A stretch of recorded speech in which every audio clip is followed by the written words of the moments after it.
بسم الله الرحمن الرحيم. قال الله تبارك وتعالى: بل نقذف بالحق على الباطل فيدمغه فإذا هو زاهق ولكم الويل مما تصفون. الله سبحانه وتعالى سمع بل نقذف بالحق، بل تنيتوبا إلى حق على الباطل يو باطل فيدمغه، ile haki inakwenda kuibonda, ile haki inakwenda kuibonda ile batil. Fa idha huwa zahiq, mara utaiona ile batil zahiqun, yenye kuondoka. Walakumul wailu, na mna nyinyi maangamivu, mimma tasifun, kwa yale mnayoyazungumza katika uzushi. Kwa hiyo batil itabakia kuwa ni batil na haki itabakia kuwa ni haki. Na Imam Shafi'i rahimahullah katika diwani yake asema: la tasafanna ala ghadri zamani la talama rakasat ala juthathil kilabi ala juthathil usudi kilabu tabqa al-usudu usudu wal kilabu kilabu. Imam Shafi'i asema ukiona mbwa mwitu wamesimama juu ya mizoga ya simba, usije ukajua labda wale mbwa ndio wamekuwa wafalme. Kwa sababu simba atabakia kuwa ni simba na mbwa atabakia kuwa ni mbwa. Na Mutanabbi mmoja pia katika shuara asema: wa kam min aibin qawlan sahiha wa afatuhu min alfahmi saqim. Kuna watu wangapi wamekuwa ni wenye kukosoa kauli sahihi, lakini tatizo ni kwamba wao wenyewe hawakuelewa. Ash-Shi'i al-mujrim al-Qurmuti min al-Qaramita, Shiagolo sitomuita, amekuja na makula na maneno ambayo ameyanasibisha kwa Ibn al-Qayyim al-Jawzi rahimahullahu ta'ala, maneno ambayo yapo katika kitabu Juyushul Islamiyya. Juyushul Islamiyya ni kitabu cha Ibn al-Qayyim al-Jawzi, na tunakubali iliyoko ndani yake. Ukishangaa kwamba mawahabi kwa nini watolea na hadithi ile batil, ni ushangae mmoja katika magwiji wa kiwahabi ambaye kwamba ukisikia maneno hayo utashika kichwa. Je, huyu mtu ni Muislamu ama si Muislamu? Mmoja katika magwiji wa kiwahabi ambaye kwamba anaitwa Ibn Qayyim al-Jawziyya anatolea ushahidi juu ya itikadi zao ya kwamba Mungu wao yuko mbinguni, anatolea ushahidi wa ng'ombe. Billahi alayka, barakallahu fik, naomba hicho kitabu hicho hiki hapa. Sikia ibara. Yani tuna kazi habibi ya kufundisha watu aqida. Hiki ni kitabu kinaitwa Ijtima'u al-Juyush al-Islamiyya ala ghazwi al-Mu'attilah wal-Jahmiyya cha huyu bwana Ibn Qayyim al-Jawziyya. Katika ukurasa wa 489 sikia maneno haya. Kichwa cha habari kinasema qissatu humuril wahshi, qissa cha pundamilia. Anasema wa fi hadha al-babi, na katika mlango huu qissatu humuril wahshi, kuna qissa cha pundamilia al-mashhurati, ambacho kama ni mashuhuri, allati ambacho kwamba dhakaraha ghairu wahidin, amekitaja mwanuzuni asiyokuwa mmoja. Inaha, hakika hiyo pundamilia, intahat ila almai, alienda paka akafika katika kisima cha maji, katika maji, litaridahu, ili anywe. Fawajadatin nasa, huyo pundamilia akapata, hao pundamilia wakawapata watu haulahu, pembezoni mwa ile maji wamezunguka. Fataakharat anhu, wale pundamilia wakarudi nyuma. Asema falamma jahada al-atashu, pindi kiu kilipowa songa kisawasawa kikawatia dhiki, rafa'at ra'saha ila samai, wale pundamilia wakainua vichwa vyao mbinguni. Yule pundamilia akainua kichwa chake kuelekea juu, waja'arat ila Allah, na akayenyekea kwa Mwenyezi Mungu subhanahu mtukufu, bisautin wahidin, kwa sauti moja. Fa arsala Allah subhanahu alaiha as-samaa bil matar, Mwenyezi Mungu akawatumia kiwingu chenye maji, hata sharibat, paka wakanywa, wansarafat, na kuondoka. Unajua hapa nataka kueleza nini?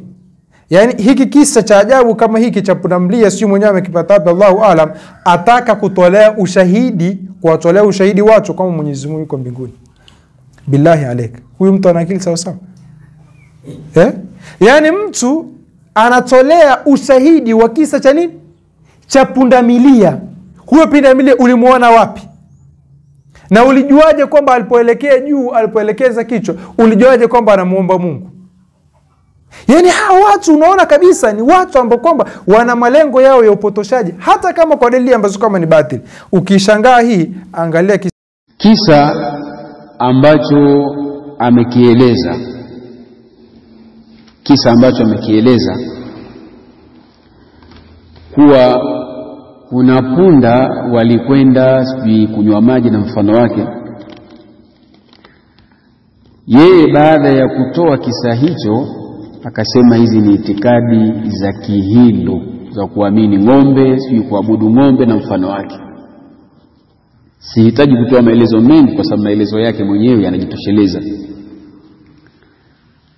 Lakini sehemu ambayo nataka tubainishe uongo wake, mjue kwamba huyu mtu ni rajulun dajjal, ni jitu liongo.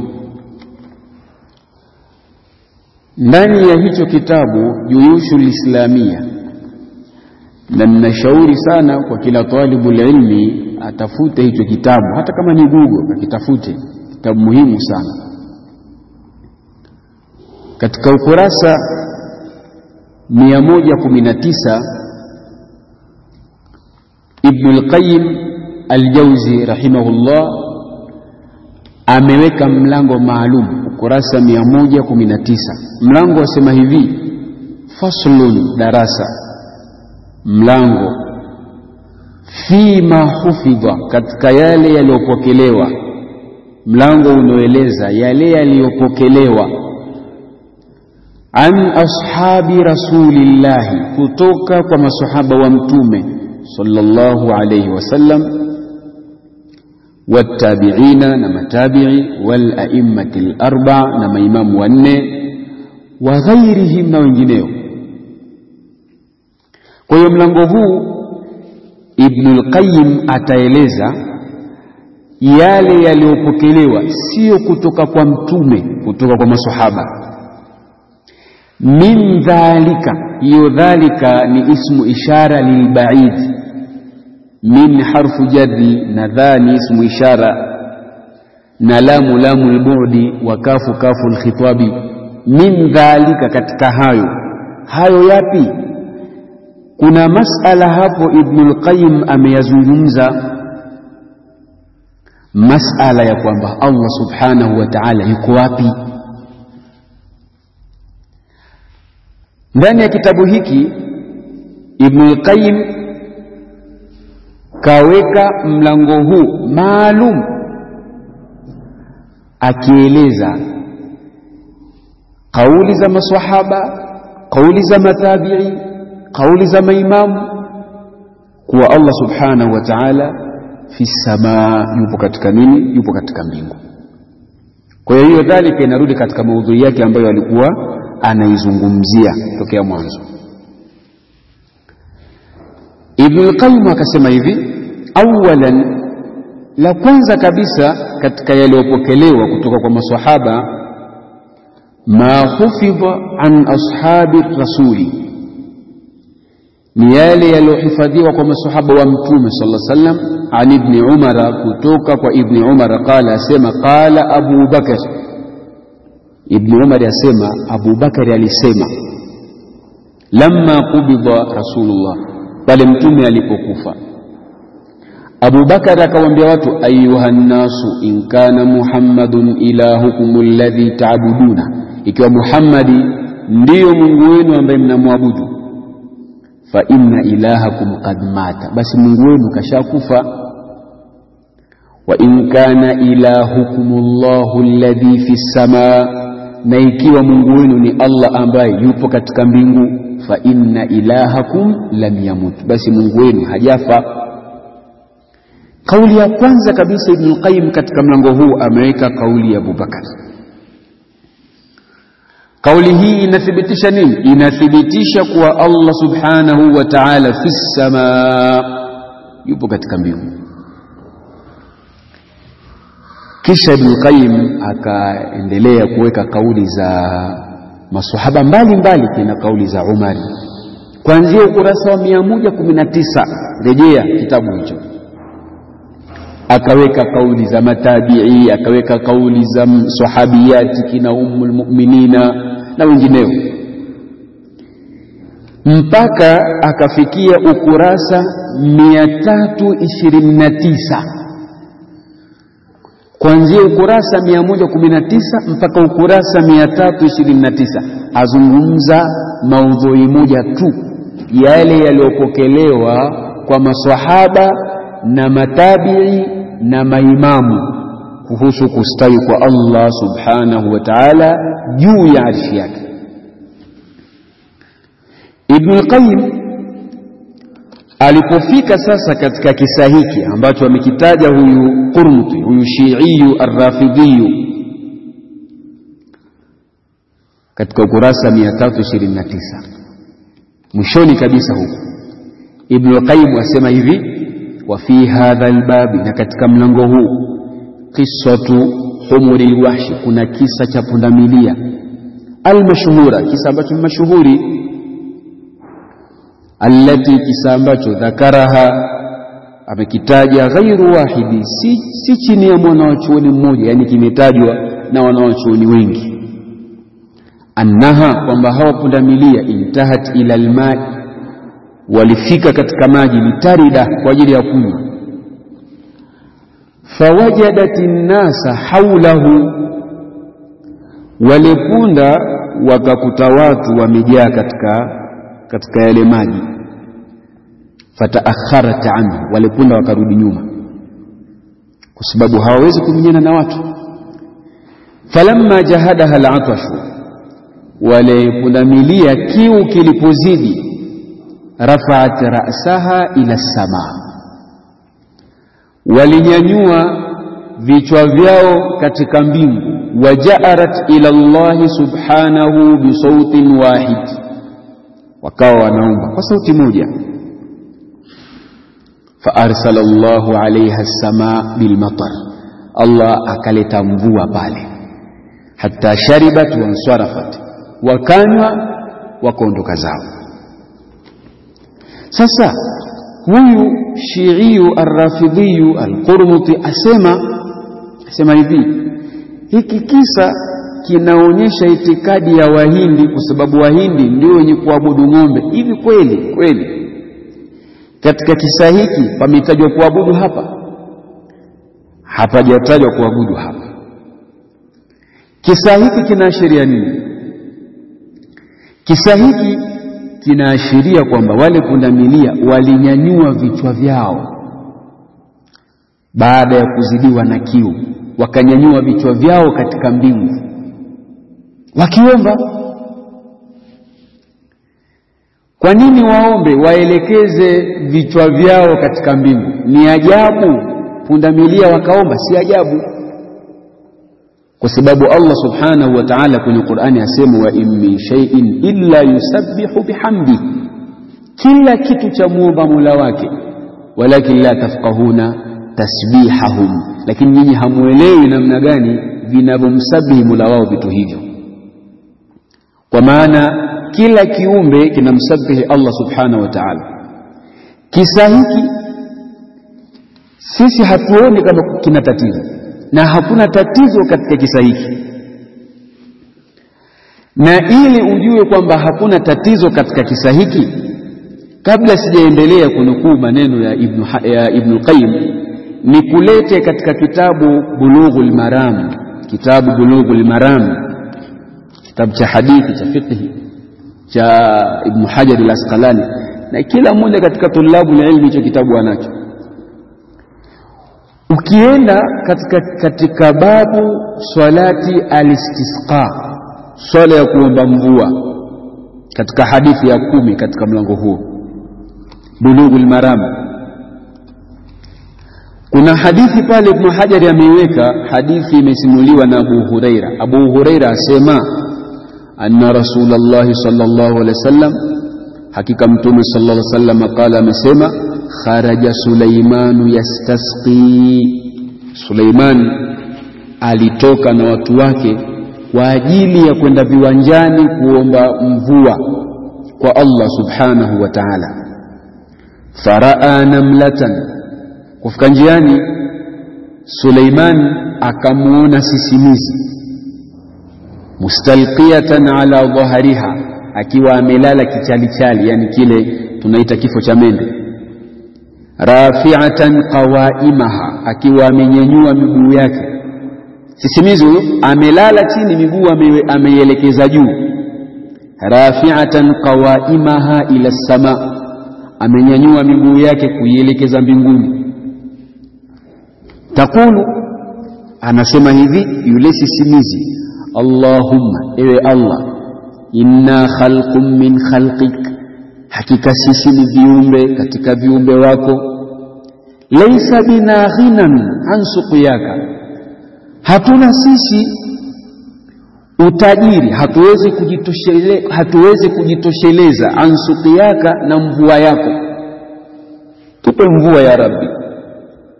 Faqala Suleiman, akawaambia wafuasi wake, irji'u suqitum bida'wati ghairikum, jamani rudini, kuna wenzenu huko tayari washaomba, mvua itakuja.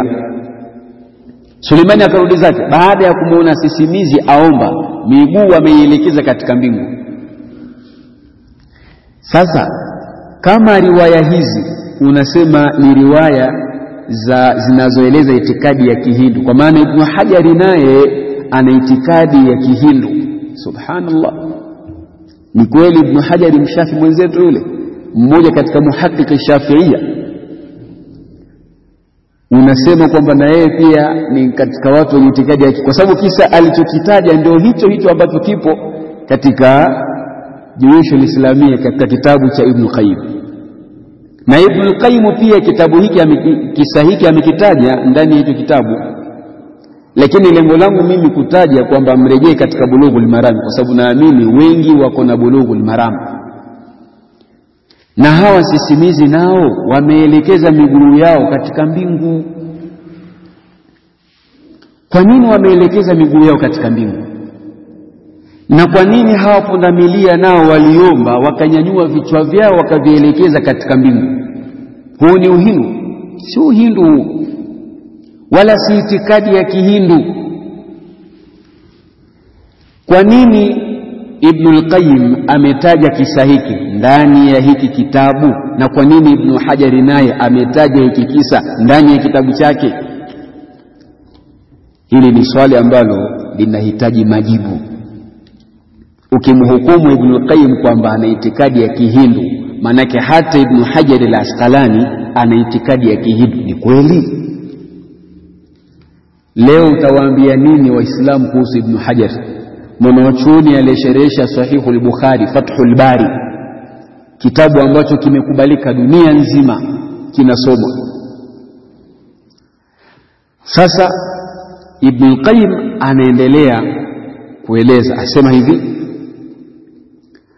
wa dhakara Sheikhul Islam Al-Harawi, na ametaja Sheikhul Islam Al-Harawi biisnadihi, kwa isnadi yake, an Abdullah ibn Wahb qala, asema. Ukishangaa hii, angalia kisa kingine ambacho kwamba kinalingania watu kufanya kinalingania watu kwenye itikadi za Kihindu. Sikia kisa cha ajabu, kisa kingine cha ng'ombe hicho. Hawa watu watatizo shekhe. Asema kaulu nabii, kauli ya mtume ambapo ni uongo, inasema akrimul bakara, mtukuzeni ng'ombe. Anasema huyu bwana, wa dhakara Sheikhul Islam Al-Harawi, na ametaja huyu Sheikh wa Uislamu wao anaitwa Al-Harawi biisnadihi, kwa sanadi yake, an Abdullah ibn Wahb, kutoka kwa huyu Abdullah ibn Wahb, qala, amesema akrimul bakara, mtukuzeni ng'ombe. Tumtukuze ng'ombe tena, amefanya nini?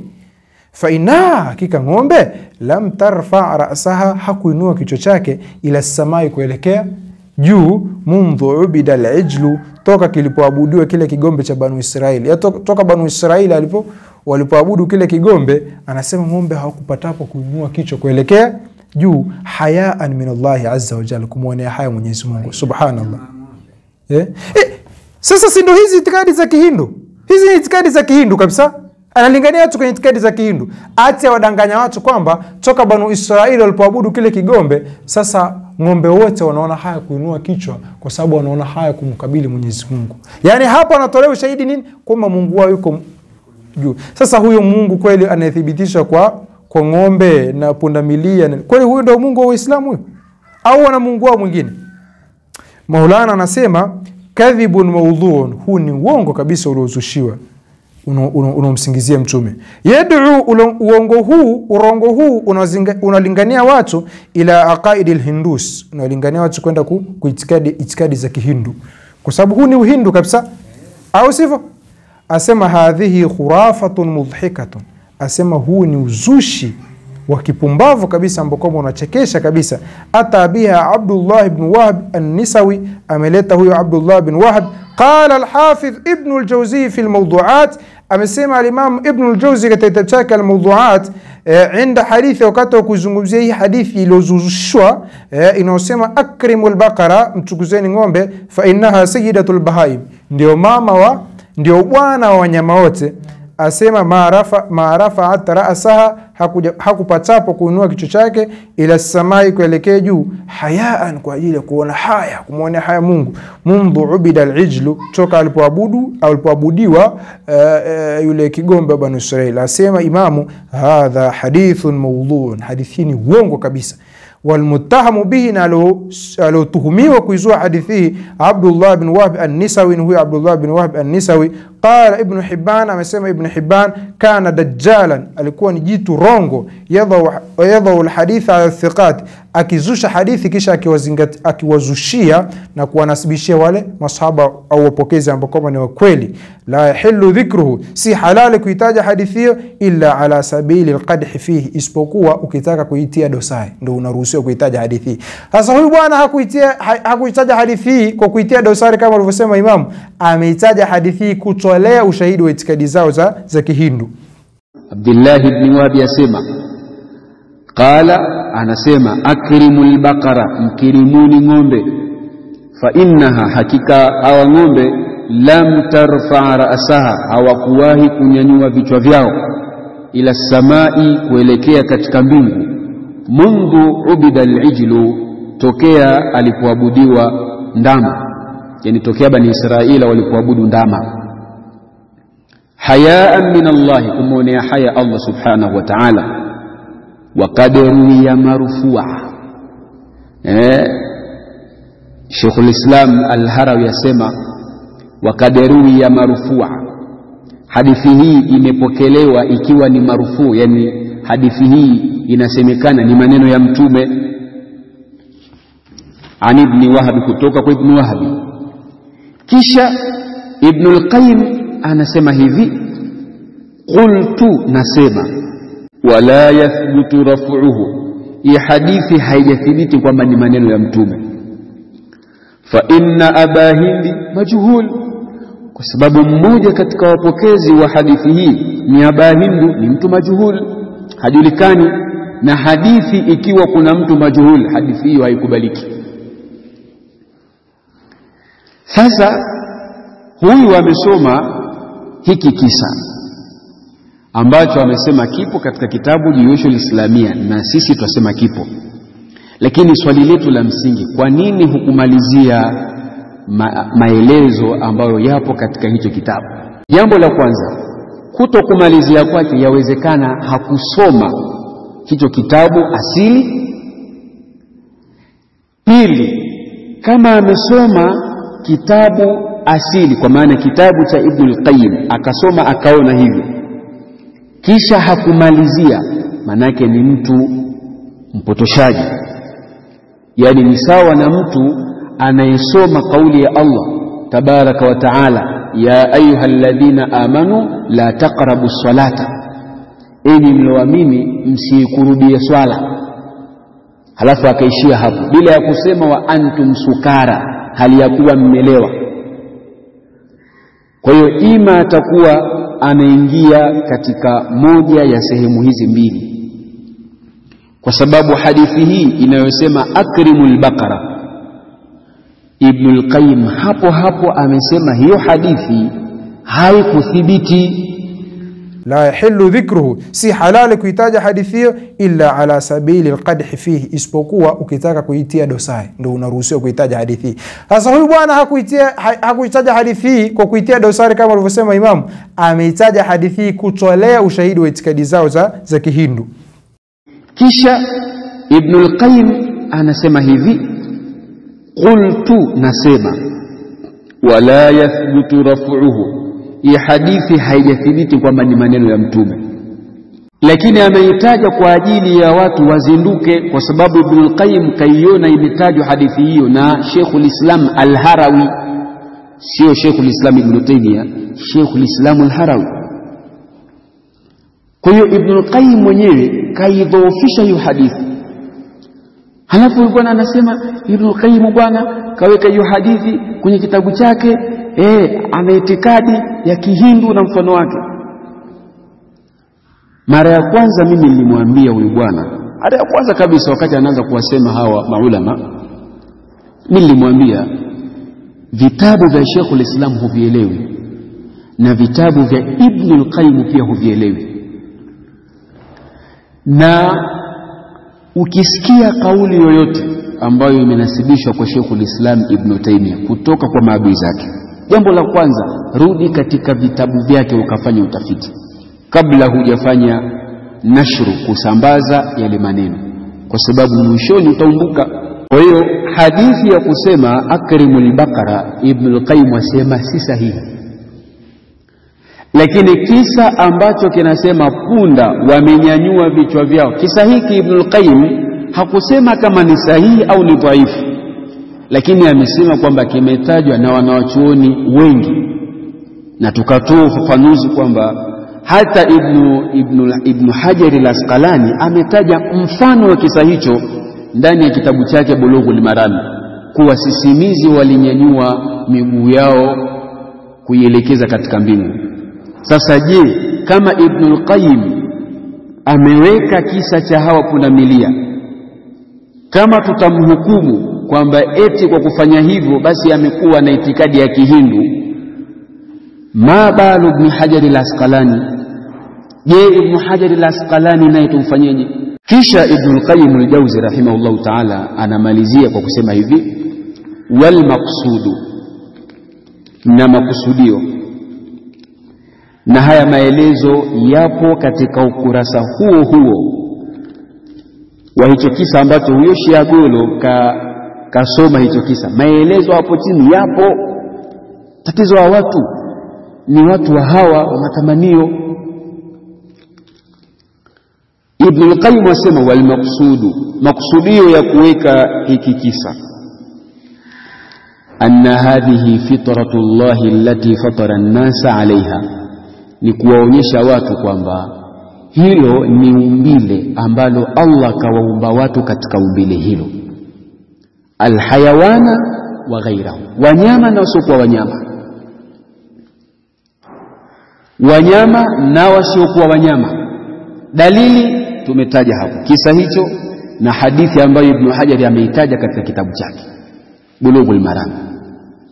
Kwa hiyo Ibn al-Qayyim asema lengo la yeye kutaja kisa hiki ni kuthibitisha tu kwamba watu waelewe kuwa wao wameumbwa hivyo, wanapoomba dua zao wanaelekeza wapi? Mbinguni. Sasa dalili za kwamba Allah subhanahu wa ta'ala yupo katika mbingu nzipi? Tuje ndani ya Qur'an. Ndani ya Qur'ani zipo aya nyingi tu. Allah subhanahu wa ta'ala sema ar-Rahmanu 'ala al-'arshi istawa, Allah mwingi wa rehma juu ya arshi amestawi. Sio istaula kwamba ametawala. Kuna istawa ila na kuna istawa ala, vitu viwili tofauti. Katika suratul Baqara Allah subhanahu wa ta'ala sema huwa alladhi khalaqa lakum ma fil ardi jami'a thumma istawa ila as-sama, kisha akakusudia ila as-sama, kwenda kuumba mbingu. Istawa ya pale imefuatiwa na ila. Kisha katika suratu Taha au suratul Hadid au suratul A'raf Allah amesema hivi Ar-Rahmanu 'ala al-'arshi istawa, mwingi wa rehma juu ya arshi yake amestawi. Ala, istawa imefuatiwa na ala.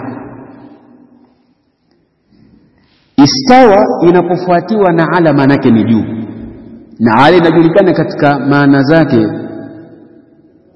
Ukisema rakibtu ala alfarasi manake au jalastu ala alfarasi manake nimekaa juu ya nini? Ya farasi. Na si lazima tunaposema kuwa Allah yupo juu ya arshi, sio lazima kwamba awe amekaa. Sio lazima hivyo, kwa sababu kama anavyosema Sheikhul Islam katika Talbisul Jahmiya asema hivi, sio kitu kikiwa chini kuwa ndio kina maana kimebeba na kilichokuwa juu yake. Leo bati liko juu, lakini haina maana kwamba bati limebeba na vilivyokuwa juu ya bati. Imam Malik rahimahullahu ta'ala, imamu Darul Hijra, aliulizwa kaifa stawa, Allah amestawi vipi?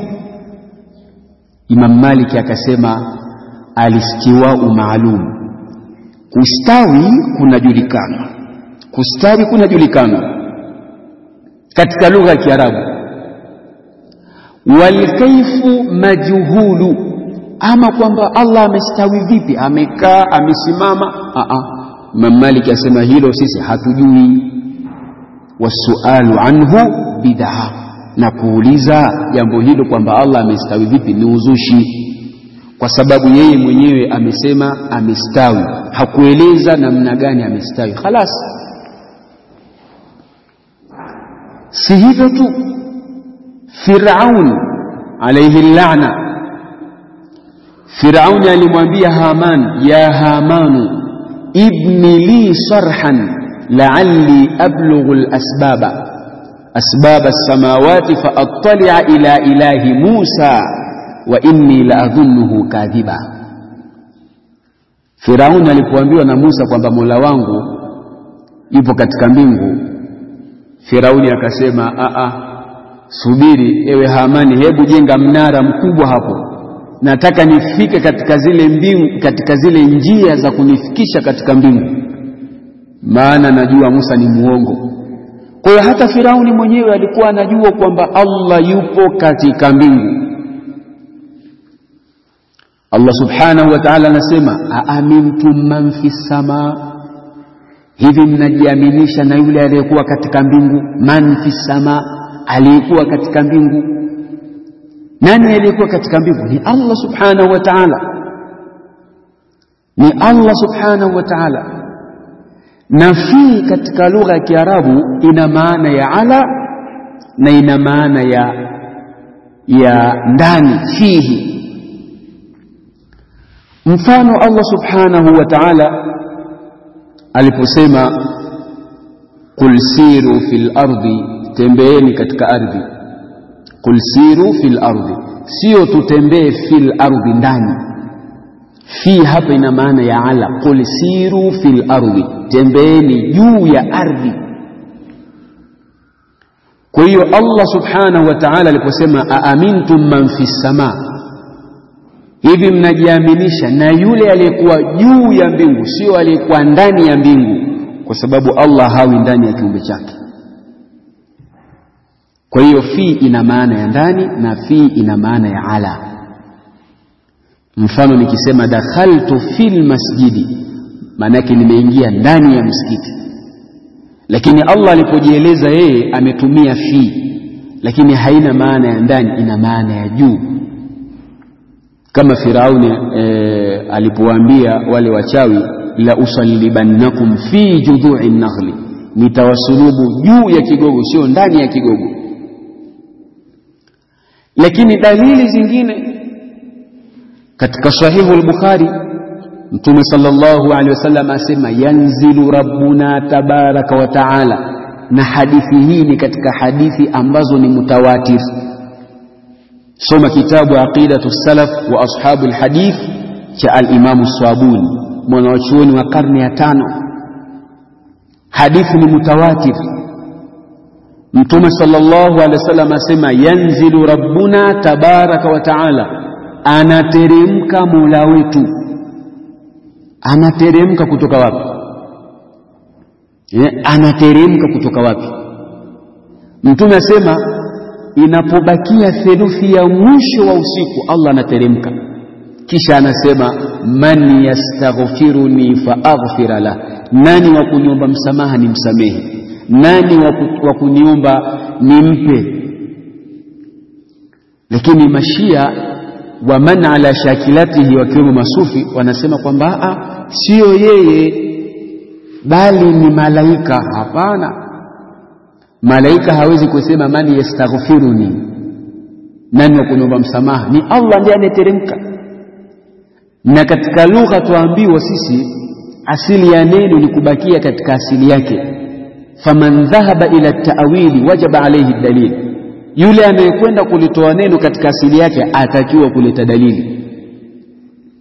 Katika sahihi ya Imam Muslim, hadithi ya Muawiya ibn al-Hakam, Mtume sallallahu alaihi wasallam alimuuliza kijakazi mmoja, akamwambia aina Allah, Allah yuko wapi? Na aina katika lugha ni istifahamu lilmakani. Leo nikikuuliza aina tadhhabu, unakwenda wapi? Maana sehemu gani unakwenda? Mtume amuuliza yule mwanamke aina Allah, Allah yuko wapi? Yule mama akasema Allahu fi samaa, Allah yupo juu ya mbingu. Mtume akamwambia yule bosi wa yule kijakazi, akamwambia atiqaha fa innaha mu'mina, muache, hakika huyo ni mu'min. Al-Imam Shafi'i rahimahullah katika kitabu chake Ar-Risala cha usulul fiqh, kisa hiki amekitaja.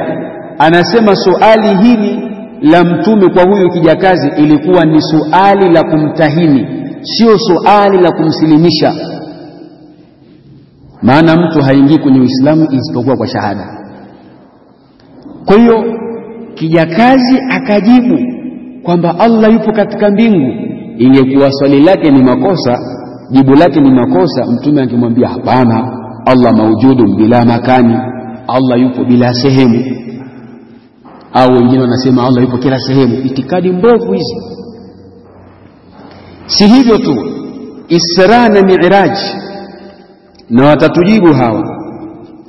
Isra na Mi'raj, Mtume alikwenda Isra na Mi'raj. Kule Isra au kule Mi'raj, kule mbinguni, Mtume alimfuata nani? Hebu tujiulize hilo swali. Wakati Mtume anakwenda Mi'raj, kule mbinguni alimfuata nani? Alimfuata Allah. Ndio jibu lake. Mtume alipofika mbingu ya 7 alikutana na Musa. Huko juu Mtume akaenda peke yake, hakwenda na Jibril. Mtume alipofika kwa Allah subhanahu wa ta'ala, alipofika kwa Allah, Mtume akapewa swala 50. Akaambiwa hizi swala utaswali wewe na umma wako. Mtume sallallahu alaihi wasallam akarudi. Alipofika mbingu ya 7 akakutana na Musa. Musa akamuuliza, Allah amekupa nini? Angalia maswali. Kisa hiki kipo katika sahihu Bukhari, kitabu swala. Musa amuuliza Mtume, umepewa nini mwenzangu? Mtume akasema, nimepewa swala 50. Niswali mimi na umma wangu kwa siku moja. Musa akamwambia hapana, hutoweza. Musa alimwambia Mtume maneno haya, irji ila rabbika fas'alhu takhfifa, rudi kwa Mola wako. Irji ila rabbika, rudi kwa Mola wako. Aende kwa Mola yupi wakati Mungu hayupo kule mbinguni? Enyi ndugu zetu mutasawifa, sufia, na nyinyi makaramita, mashia, hebu tuelezeni kwamba mtume pale alipoambiwa na Musa rudi kwa Mola wako akupunguzie, arudi kwa Mola yupi wakati nyinyi mwasema kwamba Allah hayupo katika mbingu yake, hayupo katika arshi? Sasa mtume alipoambiwa na Musa rudi, mpaka ile riwaya yasema fataraddada rasulullahi baina rabbihi wa Musa, ikawa mtume akitoka kwa Allah anakwenda kwa Musa, akitoka kwa Musa anakwenda kwa Allah, mpaka swala zikafika 5. Zilipofika 5, mtume anafika kwa Musa. Musa amuuliza, zibaki ngapi? Mtume asema zibaki 5. Ambiwa rudi tena, umma wangu walipewa swala 3 na hawakuweza. Pale ikasikika sauti Allah subhanahu wa ta'ala akisema la yubaddalu alqawlu ladayya amdaitu faridati, hizo ndio faradhi zangu nishapitisha na haibadilishwi kauli tena baada ya hapo. Fahiya 5 wa hiya 50, hizo swala zitakuwa ni 5 lakini malipo ni sawa na malipo ya swala 50. Kisha mtume sallallahu alaihi wasallam akateremka akaondoka zake Miiraji, kaenda kuonana na Mola wake. Mpaka sasa kuna riwaya zimekuja hivi, wakati mtume aliporudi Miiraji, aliulizwa maswali na maswahaba akamwambia, ya Rasulullah, hal ra'aita rabbak, je umemuona Mola wako? Mtume sallallahu alaihi wasallam akasema, nurun anna arahu, ni nuru tu, vipi nimuone Mola wangu?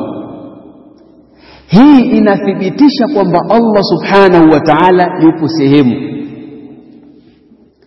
Na si hivyo tu, siku ya kiyama wakati watu watakuwa peponi, Allah subhanahu wa ta'ala atawauliza watu wa peponi, hal turiduna shay'an azidukum, je kuna kitu mwataka niwape niwazidishie?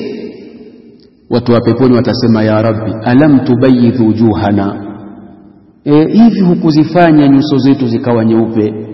Alam tudkhilna aljannata, hivi haujatuingiza peponi? Watunajjina minan nari, ukatuokoa na moto? Wallahi hatutaki chochote, si tumetosheka.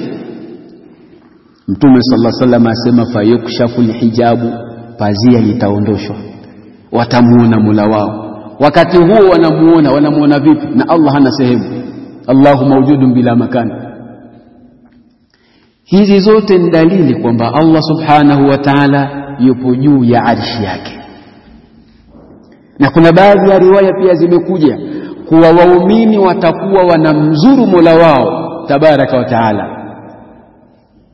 Neema iliyoje hii ya kumuona Allah subhanahu wa ta'ala. Mtume sallallahu alaihi wasallam asema, innakum satarawna rabbakum, mtamuona Mola wenu. Tutamuonaje? Na Allah la makana lau, hana sehemu. Kwa hiyo sisi twasema itikadi yetu al-sunna jamaa, Allah subhanahu wa ta'ala fawqa al-arshi, yupo juu ya arshi yake, amestawi huko, sio ametawala. Maana wanatuambia ametawala. Sasa wajua kutawala maana yake kuna mtu ulikuwa unashindana naye, baada ya hapo ukamshinda ndio ukatawala. Sasa Allah alikuwa anashindana na nani mpaka akatawala?